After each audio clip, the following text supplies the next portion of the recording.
ለዚህ ፎቶ ስንት ትሰጡታላችሁ? እኔ ለዚህ ፎቶ 8 ከ10 ሰጥቼዋለሁ። ለዚህ ፎቶ ደግሞ 7 ከ10 የሚያምር ፎቶ ነው።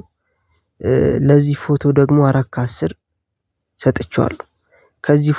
ለዚህ ፎቶ ደግሞ 5 ከ10 ሰጥቼዋለሁ።